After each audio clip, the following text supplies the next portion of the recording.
¿Cómo están, amigos y amigas? Muy buenos días.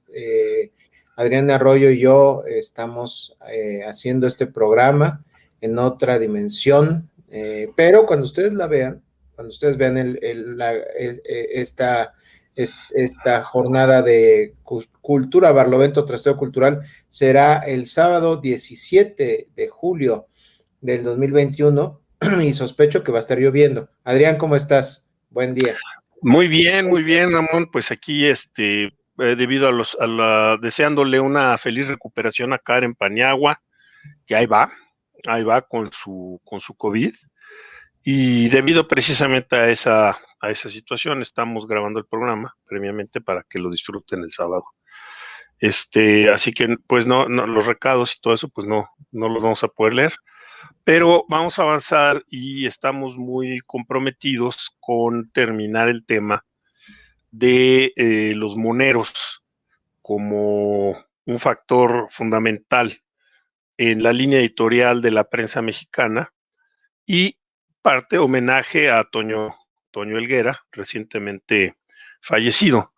Pues seguimos haciendo la misma recomendación a todo mundo, hay que cuidarse del COVID, anda por ahí, aunque ciertamente ha disminuido la demanda de atención hospitalaria y de ventiladores artificiales, aunque ciertamente ha disminuido dramáticamente el número de fallecimientos, todo eso debido a que ya existe una muy importante porcentaje de la población vacunada, pues tenemos que seguir haciendo la recomendación de que tome sus precauciones, no vaya usted a caer enfermo en este último tramo que nos toca para salir del problema. Ramón. Así es, en efecto, todavía hay pandemia, las vacunas que están autorizadas por la COFEPRIS y por la Organización Mundial de la Salud funcionan, hay que tomar, si son 2 dosis, las 2 dosis, si es una dosis, pero funcionan. Ya se verá si se requiere o no un refuerzo, eso ahorita no nos debe de angustiar ni de preocupar. Lo importante es vacunarse con las vacunas que están disponibles, que el gobierno mexicano ha hecho un gran esfuerzo de logística, de recursos públicos, de dinero invertido, de horas hombre, para que estén disponibles a nosotros. Vayan a vacunarse. De verdad, son vacunas que se han aprobado en todos los países del mundo de carácter urgente. Y más allá de si tiene o no tiene usted alguna duda al respecto de si hay o no complicaciones posteriores, lo cierto es que estas vacunas son nuestra mejor opción para regresar a la vida tal y como la conocíamos antes de la pandemia y que la actividad económica repunte y volver a nuestras actividades con la normalidad que permita el seguir conviviendo con este flagelo, con este coronavirus. Y sin más preámbulo, pues vamos a regresar con el tema de la caricatura mexicana, la caricatura política de combate, la caricatura de libertad de expresión, de libertad de imprenta, la caricatura como medio de editorializar la realidad mexicana a lo largo de, bueno, 2 siglos de historia independiente. Adrián. Pues sí, el programa anterior, o sea, el penúltimo programa, nos habíamos quedado en, pues vamos a decir que el inicio de la caricatura como herramienta editorial, pero ya en un México independiente. Hemos hablado de la colonia, no solamente de los medios que salieron prácticamente en los últimos años del virreinato, sino también del México incipiente. Y habíamos hablado de un personaje que estamos hablando ya a mediados del siglo XIX, que es Constantino Escalante, y un compañero también de combate, Jesús Alamilla. Estos dos caricaturistas eran la columna vertebral de un periódico liberal, ultraliberal, y era tan liberal que se le oponía a Juárez. Consideran que Juárez no era lo suficientemente radical. Entonces fundaron este periódico que se llama La Orquesta, que era tremendo. Ahora, con una gran honestidad intelectual, Escalante, Constantino Escalante, creo que tenemos por ahí una imagen de Constantino Escalante, pues cuando empieza la cuestión de la invasión francesa, Constantino Escalante y la orquesta se vuelcan en apoyo a Juárez. Y durante toda la guerra de intervención están ellos combatiendo. Sin embargo, una vez que el ejército mexicano es derrotado y Maximiliano viene llegando a México, todavía desde que venía a bordo del barco Novara, Maximiliano, sabiendo a través de sus corresponsales imperialistas mexicanos, los traidores, sabe lo que es la orquesta y sabe quién es Escalante y Alamilla, y entonces, antes de llegar, se emiten órdenes de aprehensión contra esos dos. Es decir, Maximiliano no podía tolerar que Constantino Escalante estuviera ridiculizando la figura imperial. Bueno, pasa la guerra, hay una victoria mexicana y Juárez entra otra vez a la República restaurada. Y ahí ya hay una polémica muy, pero muy intensa en México, debido a que cuando se inicia la intervención francesa, Juárez, pues es presidente, pero es presidente debido a que se le dieron poderes extraordinarios. O sea, el Congreso, una vez que gana su primera elección Juárez, se le dan poderes extraordinarios. Sí, a la manera de Abraham Lincoln. No, Lincoln también gobernó con y poderes del, extraordinarios. y de los dictadores romanos. Miren, hoy en día la palabra dictador es peyorativa, pero no es cierto. ¿No? Ha habido dictadores malos como Porfirio Díaz o Augusto Pinochet o Victoriano Huerta, pero también ha habido dictadores buenos. Yo creo que el ejemplo más importante para la historia es el de Cincinatio. No sé si recuerdas ese ejemplo en la Roma. Cincinnato era un cónsul romano que a él le gustaba la agricultura, le gustaba... Era campesino. Era campesino. Él era de estos primeros romanos que se distinguían por ser soldados campesinos, como los macehuales aztecas, mexicas. Así es. Y lo llaman de urgencia al Senado. Estamos hablando de una Roma preimperial, una Roma que apenas acaba de liberar del yugo etrusco. No era la potencia del Mediterráneo, ni mucho menos, era una ciudad-estado en lo que hoy es Italia, y le hablan porque hay ciudades-estado, hay tribus itálicas que amenazan a Roma. Entonces, en este caso, los volscos. Los volscos estaban a punto de destruir Roma. Y Cincinnato acepta encabezar las tropas, pero dice, necesito poderes dictatoriales, necesito dictar, necesito ordenar, necesito el imperium, necesito el mando de la tropa y de todos los recursos civiles de la ciudad. Así y lo que yo diga, mi palabra tiene que ser ley, pero durante lo que dure la emergencia. Que terminado la emergencia, ya no es prudente que yo tenga esos poderes. El Senado como que no quería mucho, pero dijo, bueno, no tenemos muchas opciones. Y le dio poderes dictatoriales a Cincinnato.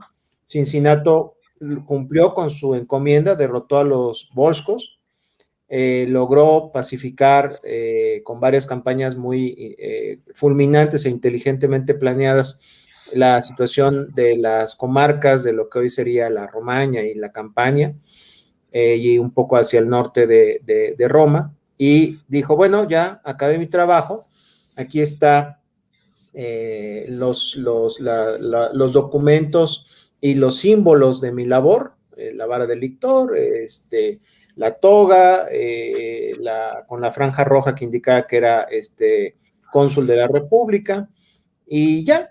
Oye, pero quédate porque todavía tengo mucho trabajo. No, yo me regreso a mi yunta, al arado, a mi finca. Los romanos antiguos, los antiguos romanos, cuando inicia la república, así eran. Cicerón decía, más vale una yunta de bueyes que un escaño en el Senado. Y si no tengo bueyes, pues entonces una finca. Y si no tengo finca, pues entonces una casita para criar pollos. Cosas así. Eran cosas que indicaban un romano de buena cepa.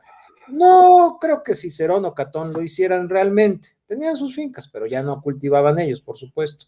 No, eran más como haciendas. Eran como haciendas, ya sus villas eran más como pequeños latifundios, pero con mano de obra esclava. Pero antes no, los romanos, antes ellos cultivaban directamente la tierra y consideraban como parte engorrosa de su trabajo, pues el ser llamados a servir en el servicio público. No era algo que gustara mucho.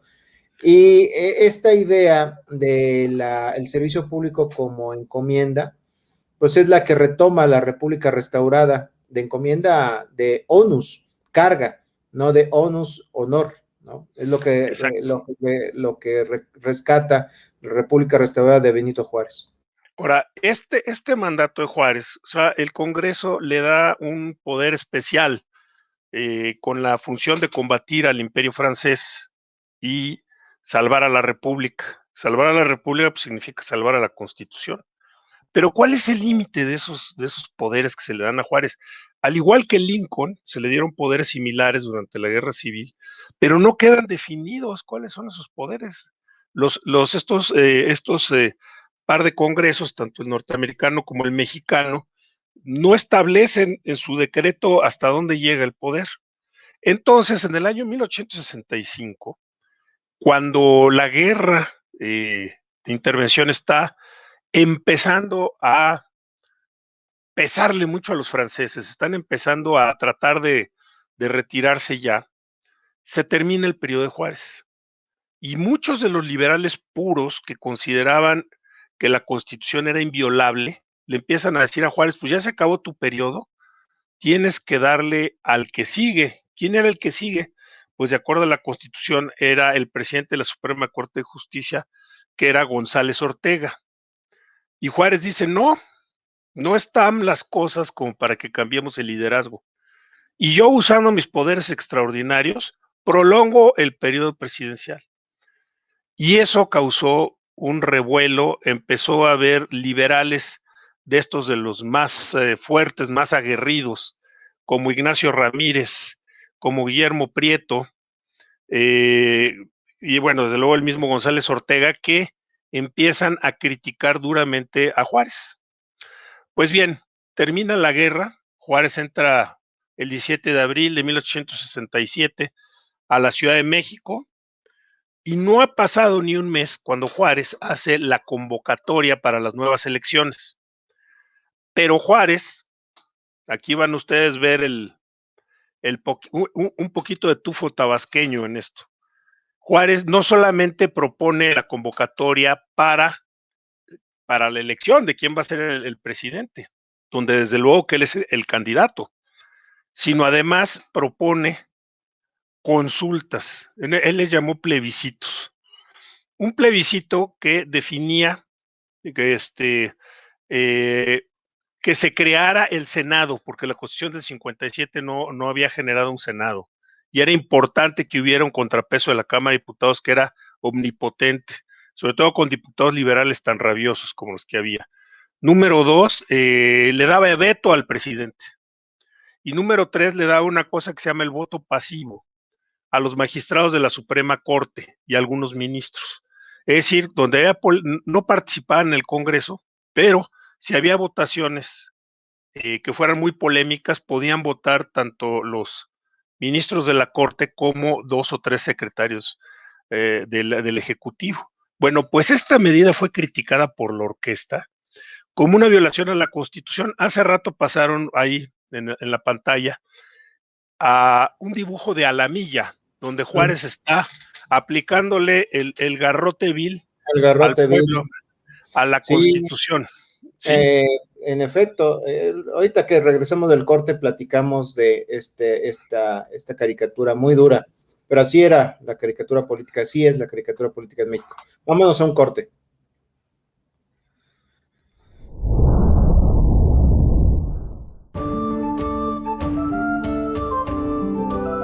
La auténtica comida española se disfruta en el Mesón del Cid.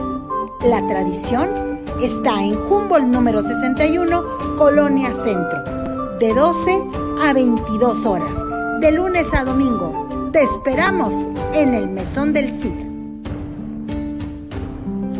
Reservaciones 55 55 21 69 98 y 55 55 12 76 29. Grandes ríos y mares, un país lleno de bosques y selvas, un universo multicultural lleno de gente trabajadora. Sin embargo, demasiadas injusticias. Pero basta ya. Salgamos este 1 de agosto a decir basta a la impunidad. Alto ya a tanta muerte. Salgamos a demostrar que es hora del pueblo.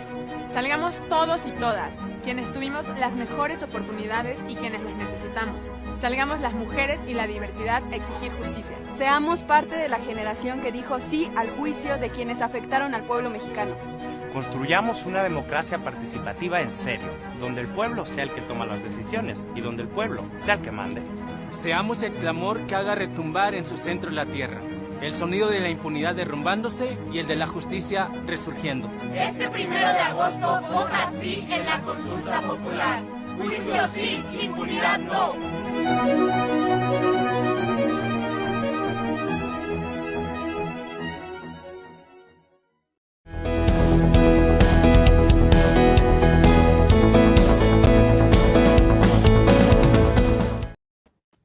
Aquí estamos de regreso, amigos y amigas. Sí, una caricatura fuerte. El garrote vil, pues era un castigo que se aplicó en la España de Franco, no hace mucho tiempo, pero es una especie de tornillo que aprieta el cuello y la cabeza del sentenciado a muerte. Es una muerte muy desagradable y además permite que aprietes y sueltes, ¿no? Aprietes y sueltes. Entonces, no solamente es un método de ejecución, sino de tortura.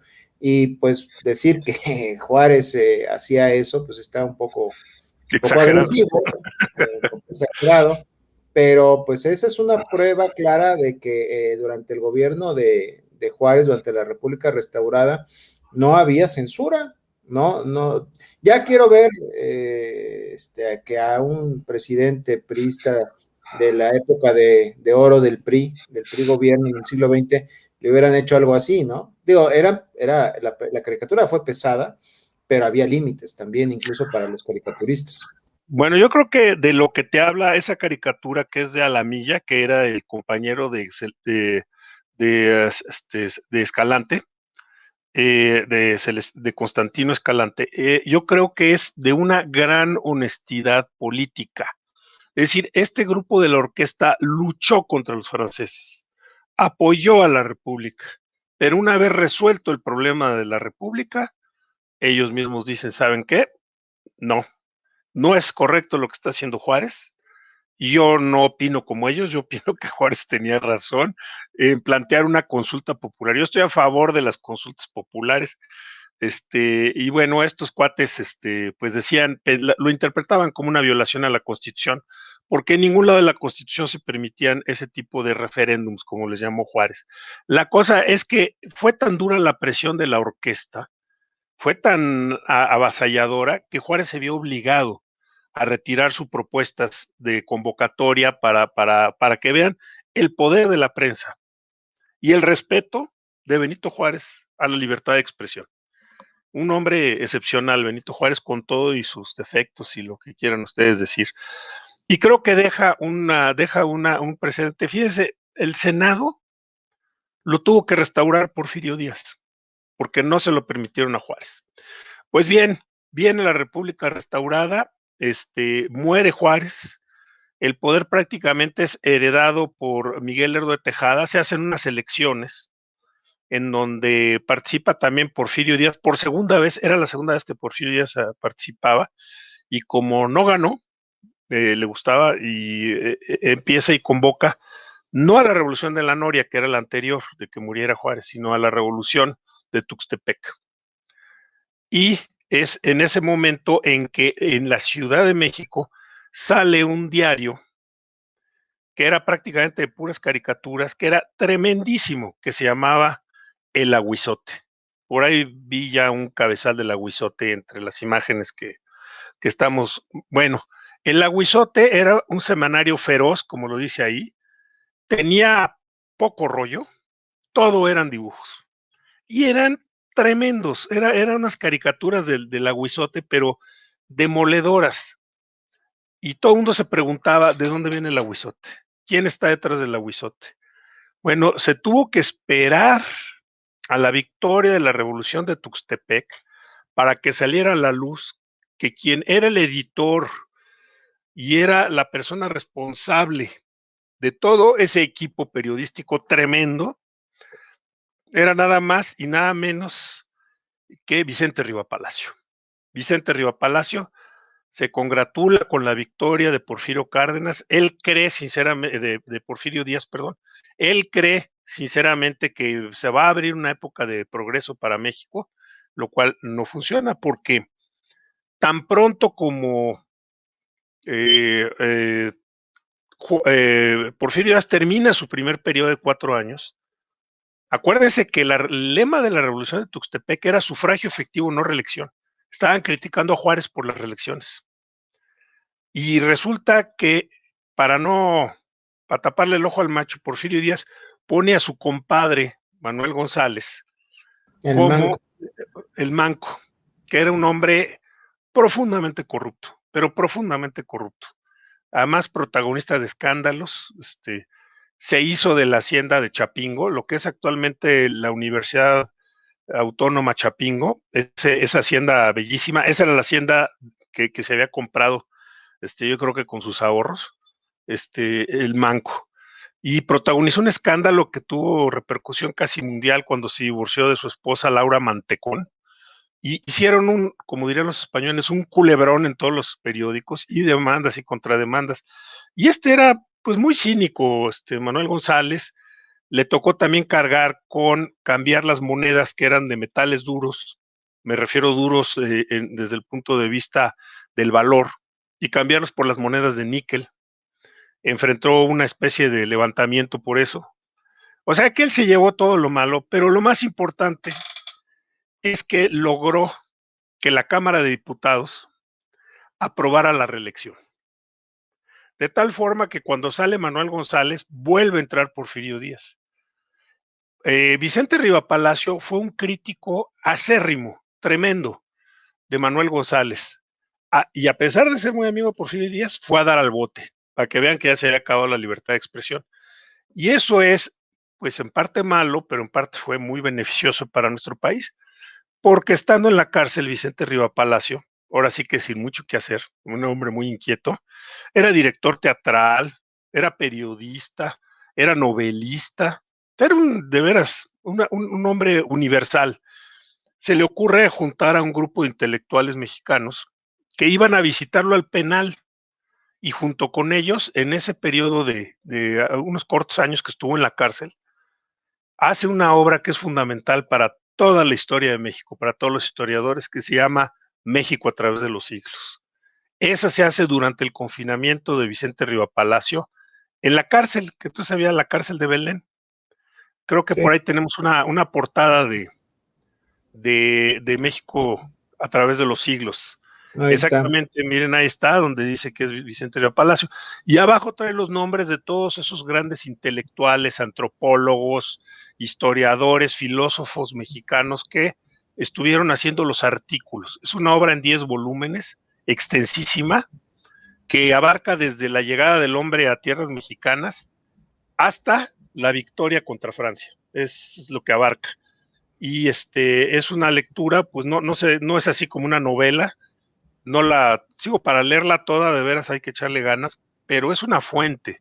Si ustedes quieren averiguar algo acerca de la historia de México, es a través de México, a través de los siglos, valga la redundancia. Sí, pues bueno.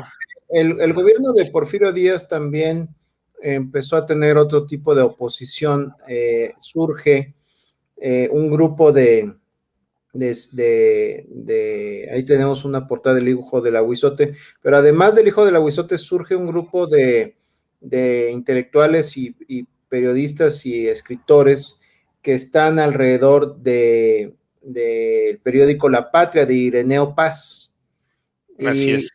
Nada más que La Patria o La Patria Ilustrada, La Patria Festiva le decían, el suplemento gráfico, pues era como que un periódico, no diría que familiar, pero digamos un poquito más serio. Entonces al grupo de Paz, de Ireneo Paz, antepasado de Octavio Paz, se le ocurre hacer otro semanario burlón, de caricatura, El Padre Cobos. Y también por ahí le pegan a Porfirio Díaz, que ya no veía sino lo duro, sino lo tupido. Y así respondió Díaz también. Adrián. Bueno, sí, bueno, el Aguizote, como habíamos dicho, que había colaborado en la caída de Lerdo de Tejada, había sido producido en la parte periodística por Vicente Riva Palacio y en la parte artística por un gran caricaturista que se llamó, a ver, por aquí tengo su nombre, es José María Villasana, que era el que coordinaba el trabajo de todos los caricaturistas del Aguizote. Cuando cae Lerdo de Tejada, entra Porfirio Díaz, luego entra Manuel González, Vicente Riva Palacio, acaba en el bote, pues a Villasana, pues ahora sí que me lo maiciaron.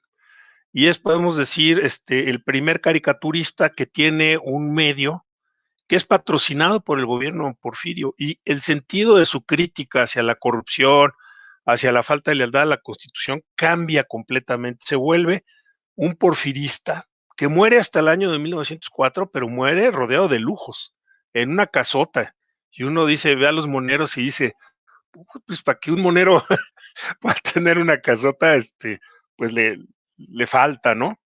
Entonces ahí se empieza con este concepto de la cleptocracia, es decir, el gobierno perfectamente corrupto como el de Porfirio Díaz y el de Manuel González, y ya empieza a comprarse a los moneros, comprarse a los periodistas. O sea, el gobierno se da la importancia, se da cuenta de la importancia de tener medios a su servicio.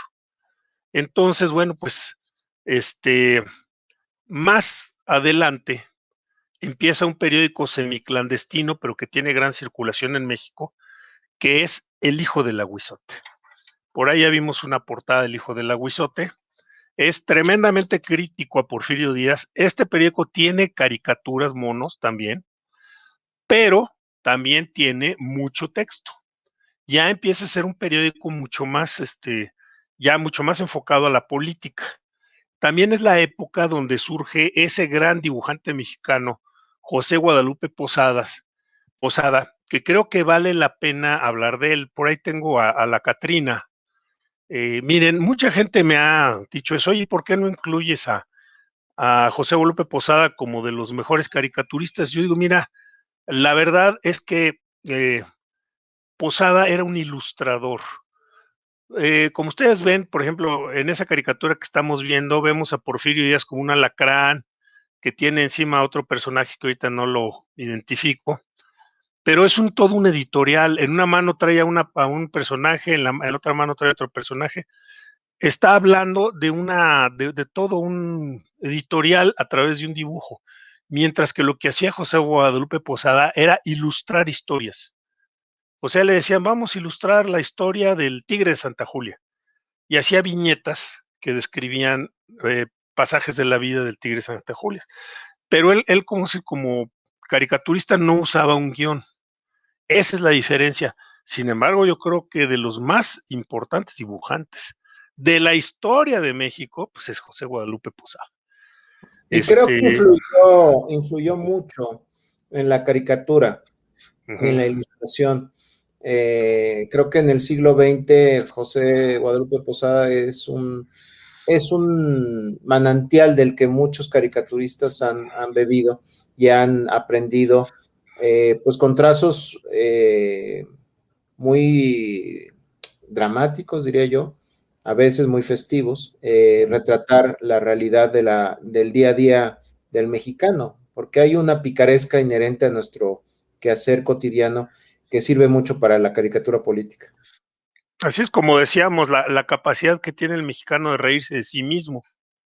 Sería que hay algunos de las ilustraciones de José Guadalupe Posadas. Bueno, pues viene toda esta cuestión, pasan los años, viene la revolución, aparece un periódico tremendo que tenía monos, pero que eran muy escasos, que es el periódico Regeneración, que es impreso por los hermanos Flores Magón, que fue determinante también en el inicio de la revolución. Fue un abrevadero ideológico, por ejemplo, para el zapatismo. Incluso Madero lo llegó a patrocinar. Madero lo llegó a leer y llegó a brevar de la sabiduría de los Flores Magón, pero Madero, que era un hombre muy civilista, al final no coincide con el tufo anarquista que tiene el Regeneración. Madero era pues un político del siglo XIX que pensaba que había que obedecer la Constitución del 57, sin más, y que eso nos iba a llevar al progreso, lo cual, pues no, no sucede, ¿no? Necesitábamos una nueva Constitución que tuviera un verdadero contenido de justicia social, no solamente de justicia, sino de justicia social. Y eso, pues el periódico Regeneración ya lo planteaba, pero Madero no lo entendía. Sin embargo, pues Madero triunfa y sucede, pues más o menos lo que está sucediendo ahorita en el país. Decía Gustavo Amadero, el hermano del presidente, los perros muerden la mano del que les acaba de quitar el bozal. La prensa era una prensa vendidísima, la prensa de don Porfirio era una prensa verdaderamente atroz.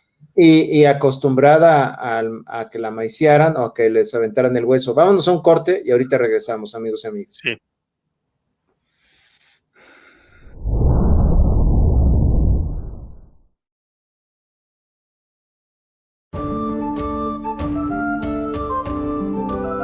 La auténtica comida española se disfruta en el Mesón del Cid. La tradición está en Humboldt número 61, Colonia Centro, de 12 a 22 horas, de lunes a domingo. Te esperamos en el Mesón del Cid. Reservaciones 55.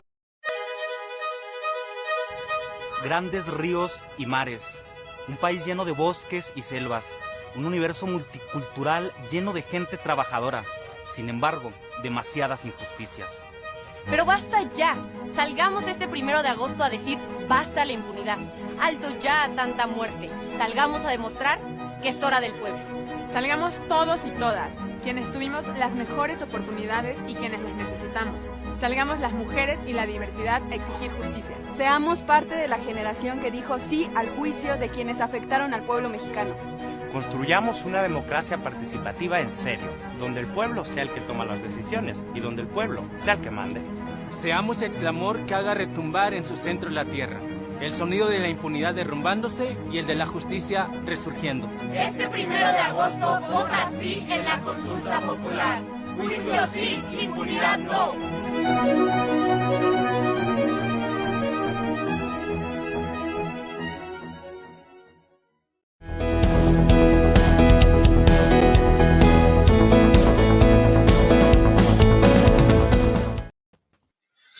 Sí, amigos, aquí estamos de regreso.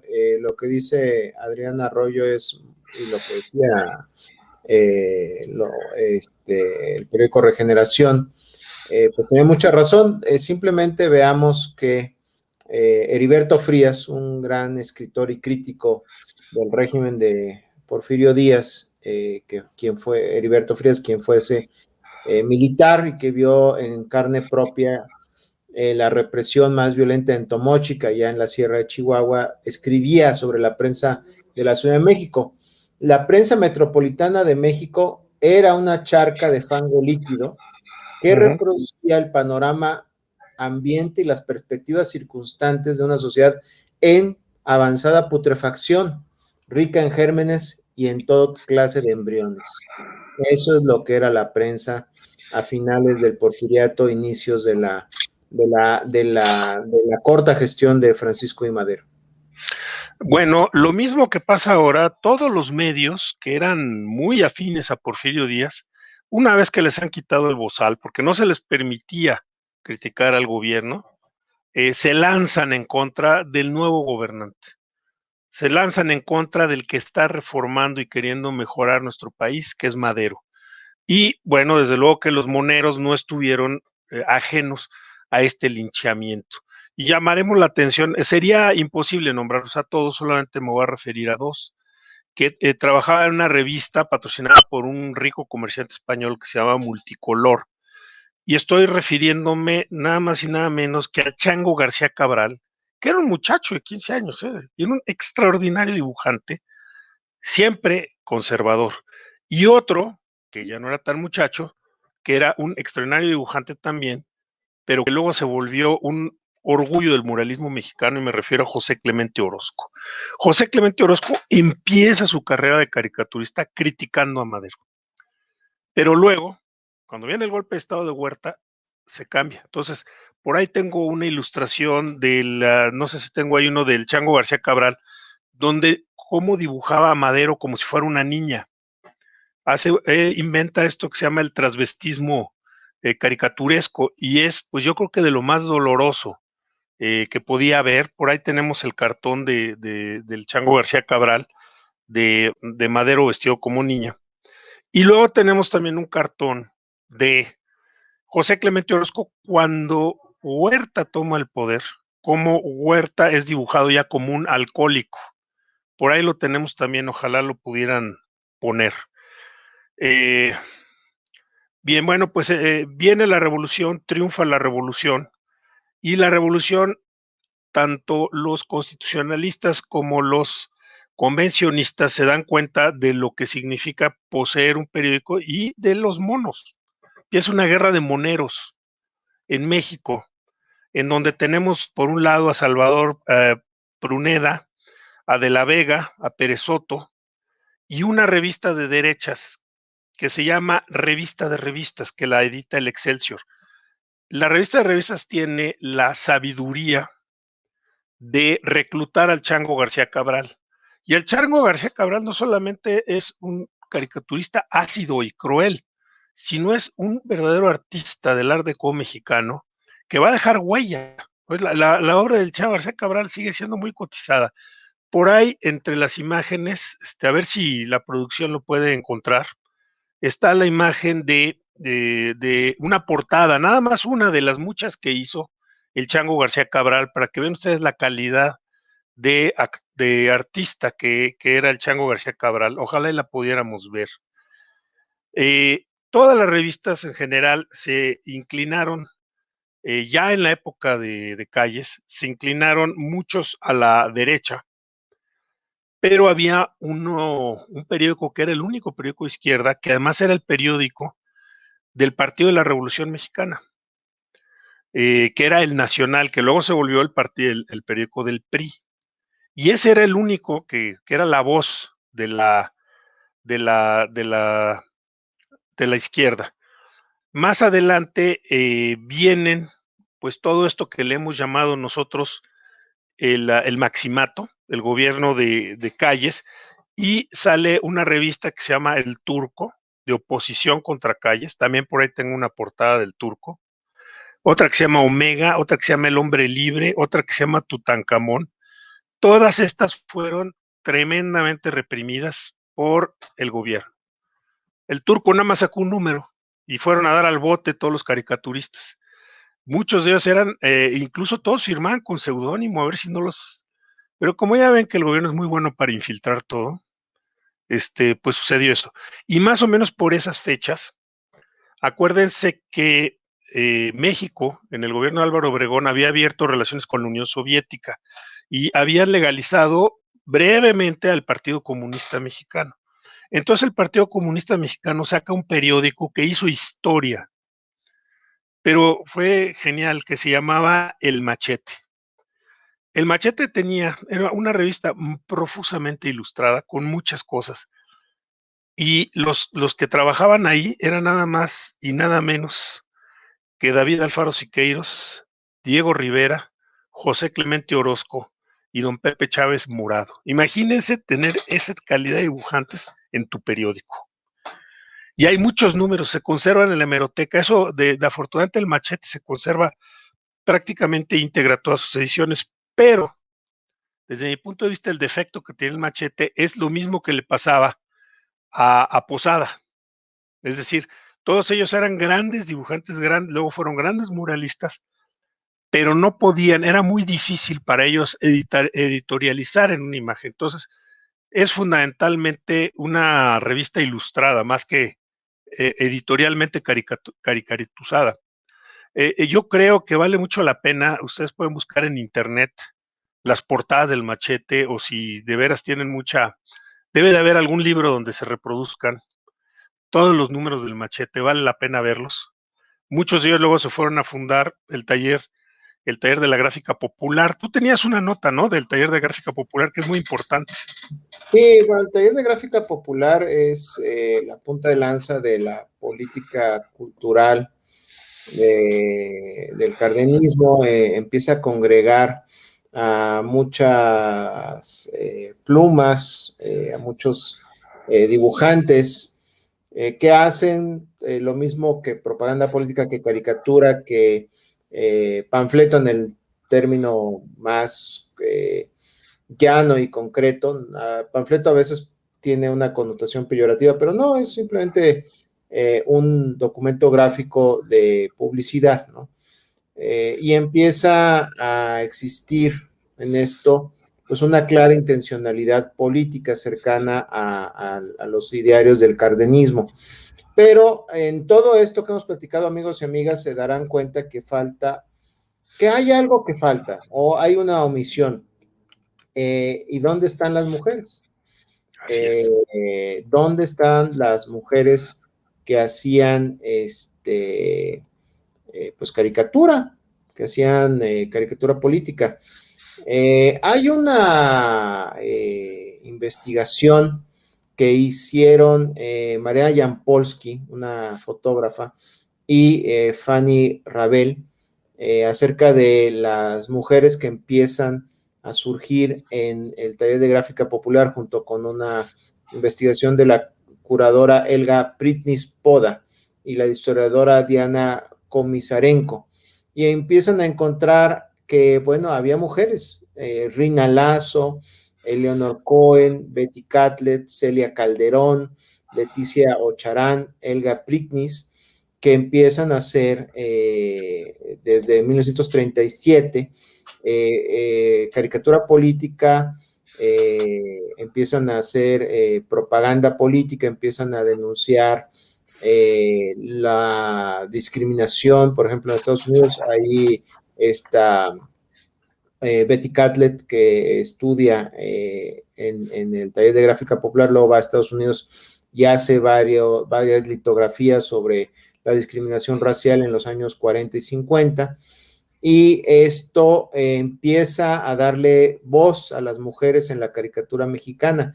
Probablemente antes de esto había mujeres involucradas en revista de revistas, en la parte editorial, en la parte de diseño, pero no es fácil dar con ellas y sus nombres se han perdido un poco en la historia por esta falta de reconocimiento. Estaban ahí, pero eran invisibles. Pero a partir de 1937 la mujer llega a la caricatura política y a la ilustración política en México. Adrián. Bueno, siguiendo del Machete, vamos a hablar de varias revistas que fueron muy buenas, porque se volvieron el semillero de los moneros.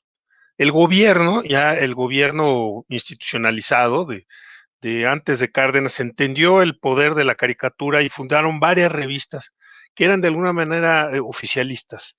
El Fantoche, que es una revista de caricaturas solo para reírse, no tiene contexto político. Pero los dibujantes que egresaron, vamos a decir, del Fantoche, gente del nivel de Guerrero Edwards y Chicharrín, se acordarán del Chicharrín y el Sargento Pistolas, proviene del Fantoche. Otro gran caricaturista, Cadena, Inclán, A. Leo, un caricaturista que firmaba como Era, que ahora sabemos que era nada más y nada menos que el gran artista michoacano, Alfredo Salce, participando a través de un seudónimo. ¿Por qué? Porque Alfredo Salce era un hombre, no solamente un gran artista, sino era un hombre de extrema izquierda. Y entonces no quería Salce que se le identificara con que andaba trabajando en un periódico, vamos a decir, hasta cierto punto frívolo, como el Fantoche. Entonces firmaba con un seudónimo que era. Luego vino el periódico Universal y de ahí egresa otro gran caricaturista, Audifred. Llega por fin el gobierno de Lázaro Cárdenas y otra vez, vuelve a haber libertad de expresión en México, que no sucedía desde la época de Madero. Y entonces salen una serie de periódicos, muchos de ellos gráficos, que provienen de la derecha, El Tornillo, El Rotofoto, y todos los diarios nacionales en contra del gobierno cardenista, menos el Nacional. Nacional fue el único que se mantuvo en su línea de izquierda. Pues bien, empezaron a aparecer una cantidad de caricaturas del presidente, pero enorme, muy rica, y había, por ejemplo, unas revistas donde actúan de la O, de la Mora, Ebel, Chon, López Ramos, grandes dibujantes que siempre firmaron con seudónimo, ¿sí? Ahora lo sabemos, pero en ese entonces no había ni cómo dar con ellos. Se funda además una revista tremenda, dirigida por el maestro Vasconcelos, la revista Timón, que era una revista abiertamente fascista, abiertamente partidaria de Hitler y sus conquistas, y que hoy sabemos a través de los investigadores y los historiadores que Timón fue una revista patrocinada por el régimen nazi. O sea, le hacían llegar dinero a Vasconcelos desde la embajada alemana para que hiciera Timón, que también tenía muy buenos caricaturistas. También vale la pena echarle un ojo a eso, como un interés histórico. Y ahí, cuando el gobierno de Cárdenas ya se cansa de tantísimo ataque, se funda la productora importadora de papel Pipsa. Y era para de alguna manera controlar a la prensa, es decir, que no hubiera tantos ataques. La Pipsa se inventó como el monopolio de la producción e importación de papel a través del Estado. Entonces te ponías difícil, pues no había papel, así de sencillo. Y así se empezó a defender al gobierno democrático. Lo que pasa es que luego ya no fue defensa del gobierno democrático, fue la defensa de la antidemocracia a través de la Pipsa. Pero en su fundación era tratar de contrarrestar la hondanada tremenda de propaganda anticardenista que había en todos lados.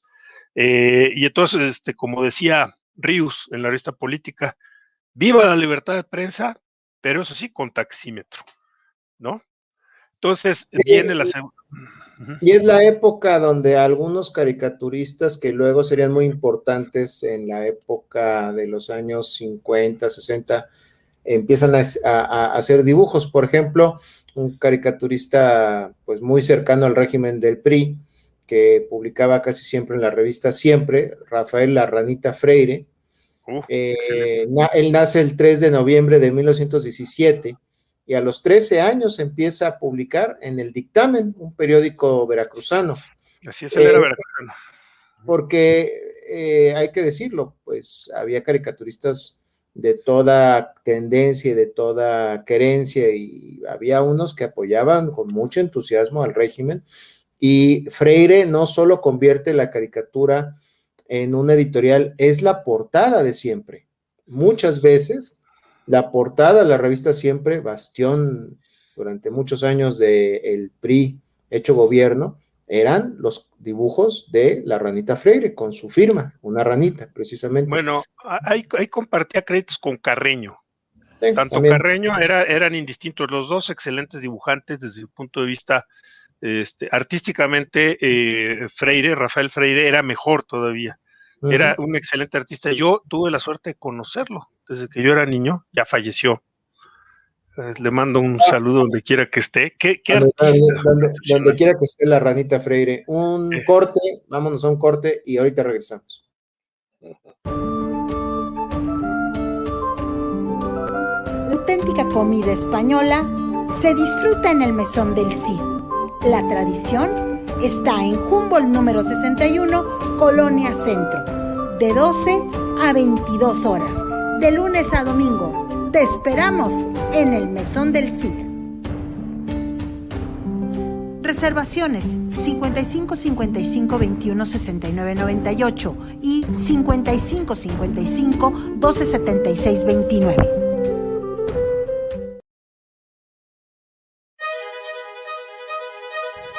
Grandes ríos y mares, un país lleno de bosques y selvas, un universo multicultural lleno de gente trabajadora. Sin embargo, demasiadas injusticias. Pero basta ya. Salgamos este 1 de agosto a decir basta a la impunidad. Alto ya a tanta muerte. Salgamos a demostrar que es hora del pueblo. Salgamos todos y todas, quienes tuvimos las mejores oportunidades y quienes les necesitamos. Salgamos las mujeres y la diversidad a exigir justicia. Seamos parte de la generación que dijo sí al juicio de quienes afectaron al pueblo mexicano. Construyamos una democracia participativa en serio, donde el pueblo sea el que toma las decisiones y donde el pueblo sea el que mande. Seamos el clamor que haga retumbar en su centro la tierra, el sonido de la impunidad derrumbándose y el de la justicia resurgiendo. Este 1 de agosto vota sí en la consulta popular. Juicio sí, impunidad no.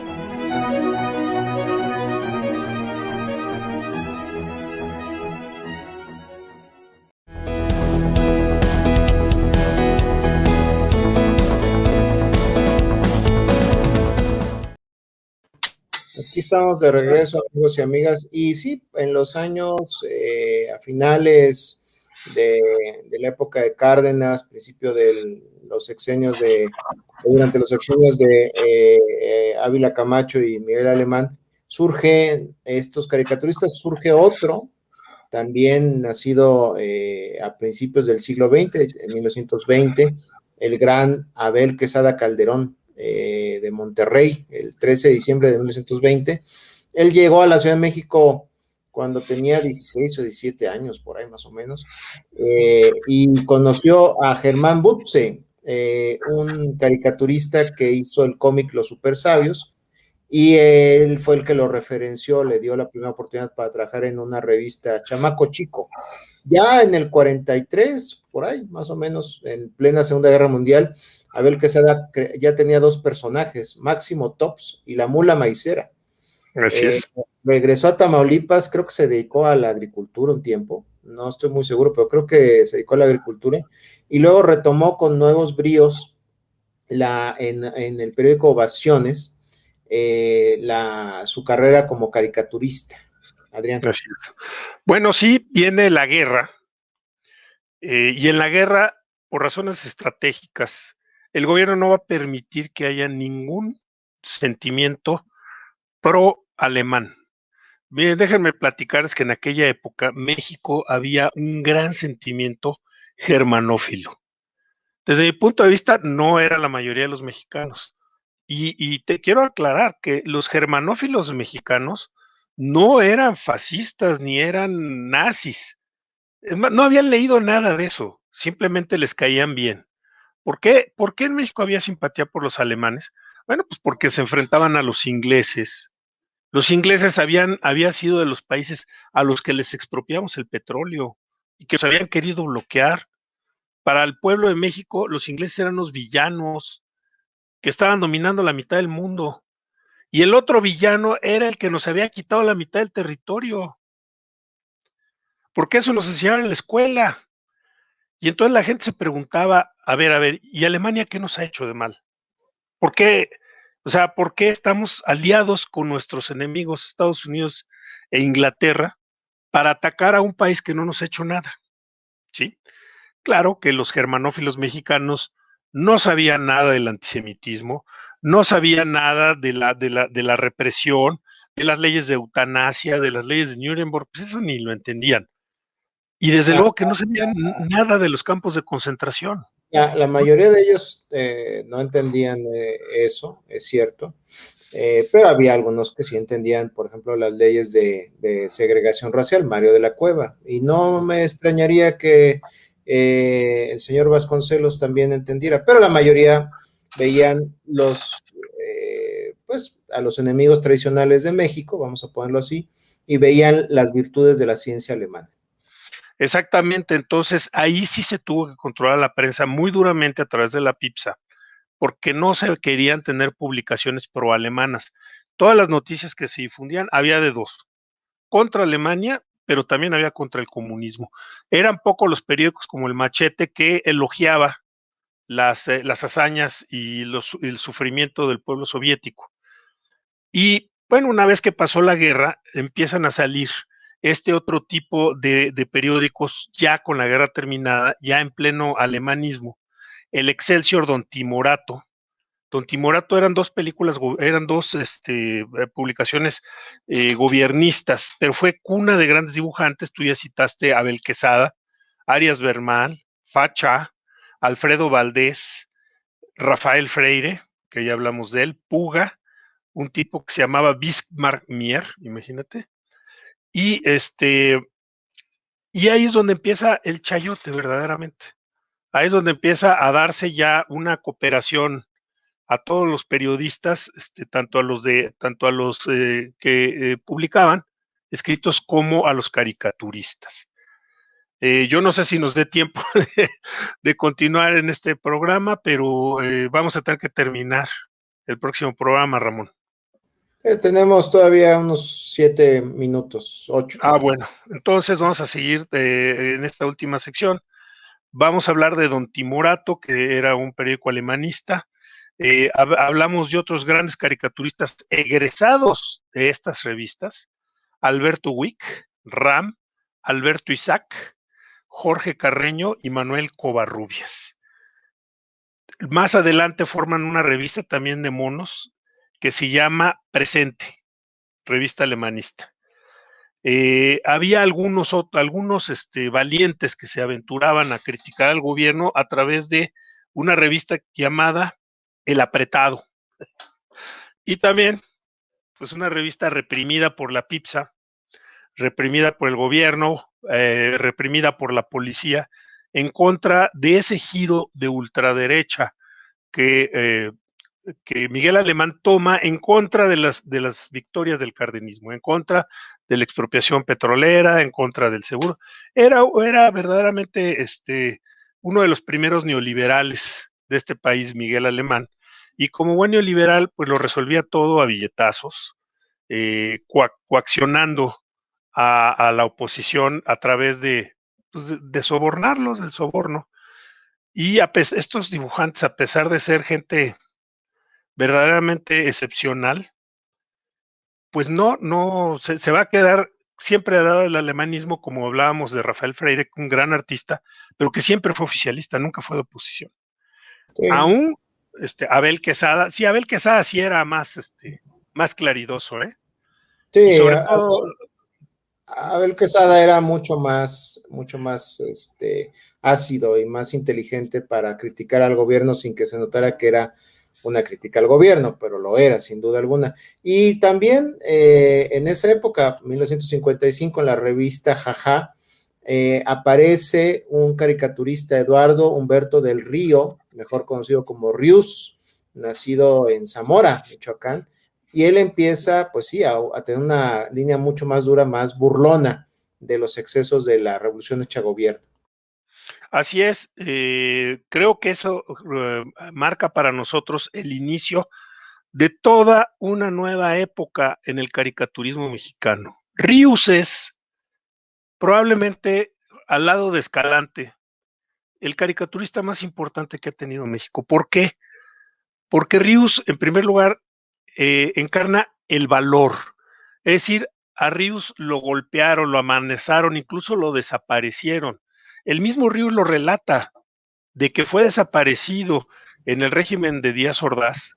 Le hicieron simulacros de ejecución, de hecho. Y cómo el que lo salva es la intervención directa del ya anciano Lázaro Cárdenas. Lázaro Cárdenas es el que va con el presidente a decirle: oye, no manches, que vas a matar a Rius. O sea, realmente era gente valiente. Y él, como tú dices, era un empleado de una funeraria. Entonces imagínense, en la recepción de la funeraria a las 11 de la noche, sin hacer nada, sin que no lleguen clientes, se ponía a dibujar Rius. Y era un artista, pues vamos a decir que en el mejor de los casos mediocre, pero que tenía una capacidad de síntesis y una capacidad de ironía que lo hace el maestro de maestros, no solo por el contenido de sus caricaturas, sino por el contenido didáctico. Sí, como artista gráfico, yo creo que podemos darle méritos y señalarle errores a Rius. Era un dibujante con limitaciones. Como artista gráfico, como los collages que hacía, era muy, muy ingenioso, pero no llegaba a la capacidad de Manuel Ahumada, por ejemplo. Manuel Ahumada tenía una capacidad surrealista, de una belleza terrible en su caricatura en proceso, que lo llevó a un nivel de transgresión y de reflexión artística, política, pues difícil de superar. Pero estamos ya en otra etapa, ahumada esa concepción surrealista del cartón político social, y Ríos, que es nieto del hijo de la Huizote, ¿no? Así es, absolutamente. Él inicia en Jajá, como has dicho, pero luego, ya en la época de López Mateos, empieza una revista que se llama Política. Y la revista Política fue también víctima de la represión, no tan violenta como la de Díaz Ordaz, porque López Mateos no era, a pesar de que su gobierno fue un gobierno de claroscuros, no fue un gorila como era Díaz Ordaz, no fue un sanguinario asesino. Tenía sus claroscuros, ¿no? Hay muchas cuentas que se tendrían que explicar de López Mateos, pero en general fue un presidente querido que hizo mucho. Y asimismo, él no intentó matar a Ríos ni nada de eso, pero sí reprimió duramente la revista Política. Yo, afortunadamente, en mi casa tengo, en mi biblioteca, tengo varios tomos de la revista Política, que reimprimió Ríos años después. Y ahí, pues, me da mucha risa, porque yo muchos de los personajes que caricaturiza Ríos los conozco, empezando por mi abuelo, Agustín Arroyo Chesa, hace caricaturas, Ríos, criticando, y me parece un hombre excepcional, que fue maestro de la izquierda mexicana. Es decir, él nos explicó qué era el socialismo, él nos explicó en qué consistía la Revolución Cubana, él nos empezó, por ejemplo, tiene ese libro maravilloso que se llama La panza es primero, tiene el libro ABC, tiene como 80 libros. Y luego... vamos a tener que despedirnos, Adrián, pero sí, a Ríos se le puede criticar y se le puede mencionar algunas cosas en su línea editorial, pero es un parteaguas de la caricatura política mexicana. Nos tenemos que despedir, amigos y amigas, no terminamos, pero no se preocupen, porque falta lo mejor, lo más importante. La tercera será la vencida en este viaje a través de la caricatura política social mexicana, una historia que es la historia de nuestra patria y también de la libertad de expresión de nuestro país. Adrián, te mando un abrazo. Igual. Y me despido. Vámonos.